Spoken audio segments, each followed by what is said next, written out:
Golongan yang sering dikaitkan dengan gejala vandalisme adalah golongan remaja. Hal ini demikian kerana golongan remaja lebih mudah terpengaruh dengan sesuatu gejala dan budaya yang tidak sihat. Menurut berita yang dilaporkan, kira-kira 14,229 perbuatan laku musnah atau vandalisme yang direkodkan oleh Polis Diraja Malaysia dalam tempoh 4 tahun sejak tahun 2020. Hal ini menunjukkan bahawa kegiatan vandalisme semakin menjadi-jadi di negara Malaysia.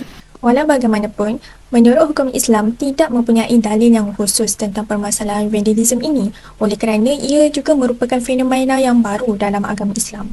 Namun, ia tidak bermaksud bahawa tindakan tersebut boleh dilakukan ataupun dibenarkan oleh kerana perbuatan vandalisme ini tetap merupakan perbuatan yang salah di sisi undang-undang. Akan tetapi, dalam Al-Quran dan juga Sunnah banyak memberi peringatan kepada umat Islam agar menjauhi perbuatan keji dan juga mungkar.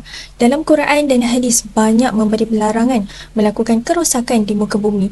Oleh itu, saya akan kongsikan satu dalil mengenai larangan tersebut berdasarkan firman Allah Subhanahu Wa Taala dalam surah Al-Baqarah ayat 205. Yang bermaksud, kemudian apabila ia pergi dengan mendapat hajatnya, berusahalah ia di bumi untuk melakukan bencana padanya dan membinasakan tanaman-tanaman dan keturunan binatang ternak dan manusia. Sedang Allah tidak suka kepada bencana kerosakan. Jika dikaitkan dengan bahasan berdasarkan dalil-dalil yang dapat dikaji, vandalisme dapat didefinisikan sebagai segala aktiviti ataupun perbuatan yang berlawanan dengan hukum Allah Subhanahu Wa Taala.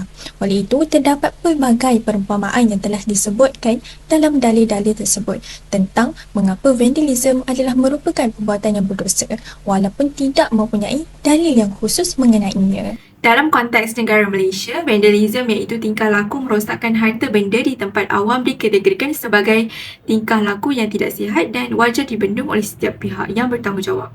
Vandalisme juga dikategorikan sebagai salah laku yang berat dan boleh digantung sekolah bagi tempoh tertentu kepada pelajar sekolah yang melakukannya di bawah undang-undang. Oleh itu, kesan masalah vandalisme adalah ia akan diperuntukkan undang-undang dan boleh didenda tidak melebihi RM2,000 atau dipenjarakan selama suatu tempoh tidak melebihi setahun atau kedua-duanya. Justru, pelajar sekolah yang terlibat dengan gejala tidak sihat ini mempunyai rekod disiplin yang teruk dan mampu mendatangkan kesan buruk kepada diri mereka sendiri, menyebabkan pelajar tersebut sukar menyambung pelajaran ke tahap yang lebih tinggi dan mohon pekerjaan di institusi tertentu. Kesan ketiga adalah remaja yang terlibat dengan vandalisme akan mencejaskan nama baik sekolah dan tempat mereka belajar disebabkan prestasi disiplin yang tidak baik.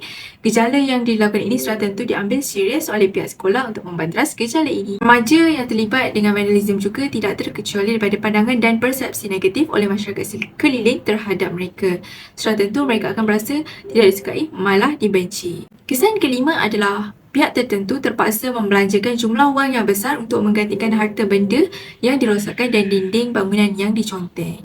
Oleh itu, setiap pihak hendaklah bertanggungjawab untuk membanteras gejala tidak sihat ini agar ia tidak berlangsung. Masalah vandalisme semakin hari semakin meningkat dalam kalangan remaja kerana terdapat beberapa faktor yang mempengaruhi serta menjadikan masalah ini lebih berleluasa. Faktor utama yang amat menyumbang dalam masalah vandalisme ialah kurangnya didikan agama dalam kehidupan.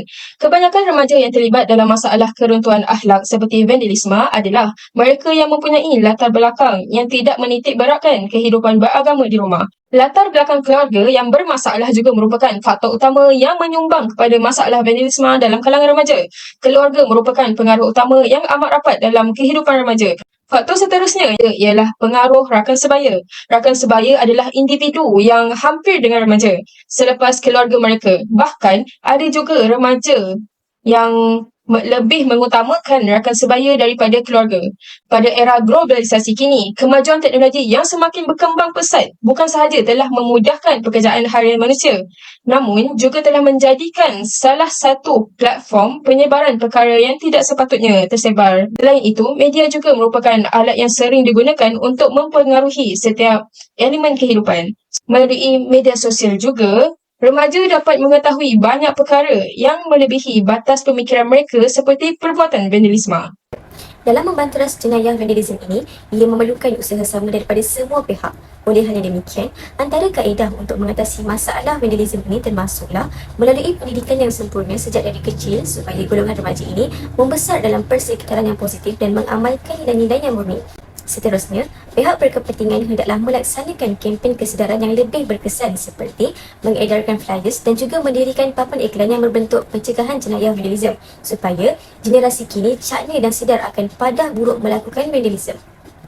Selain itu, masyarakat sekeliling juga hendaklah memainkan peranan dengan menegur tingkah laku anak muda yang tidak bermoral yang merosakkan kemudahan awam. Ini akan menimbulkan rasa gerun dan takut dalam diri golongan remaja.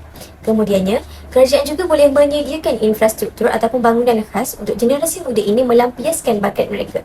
Daripada mereka menconteng di dinding bangunan, ada lebih baiknya jika mereka ini menonjolkan bakat dengan melukis di tempat yang betul. Kerajaan juga perlu menguatkuasakan undang-undang yang sedia ada dengan mengenakan hukuman yang berat kepada pesalah yang melakukan jenayah vandalisme supaya mereka berasa serik dan tidak mengulangi kesilapan yang sama. Dan akhir sekali adalah inisiatif daripada pihak media massa dengan membuat iklan tentang jenayah vandalisme sebagai tanda peringatan dan amaran kepada masyarakat supaya tidak melakukan perkara yang sedemikian rupa. Cabaran vandalisme dalam kalangan remaja. Yang pertama, latar belakang keluarga yang bermasalah menjadi cabaran terbesar dalam menangani masalah vandalisme kerana keluarga adalah tunjang utama pembentukan karakter remaja. Remaja yang bermasalah kebanyakannya datang dari keluarga yang bermasalah. Jadi, antara cabaran utama adalah ibu bapa untuk memastikan golongan remaja, anak remaja supaya tidak terlibat dengan gejala vandalisme. Yang kedua adalah kesedaran dan pendidikan, di mana pihak sekolah memberi kesedaran tentang kesan negatif gejala vandalisme dan menyediakan pendidikan tentang bagaimana menjaga harta awam. Yang ketiga adalah penglibatan komuniti dalam membantas gejala vandalisme. Contoh, melakukan aktiviti sukarelawan membersihkan taman persekitaran dan projek-projek seni awam yang lainnya. Dan yang terakhir adalah penguatkuasaan undang-undang perlu dilaksanakan untuk memberi hukuman kepada pelaku vandalisme agar gejala ini tidak berleluasa dengan Kesimpulannya, vandalisme merupakan satu kegiatan yang boleh dikategorikan sebagai jenayah di sisi moral. Vandalisme boleh memberikan kesan yang negatif kepada individu, masyarakat dan negara.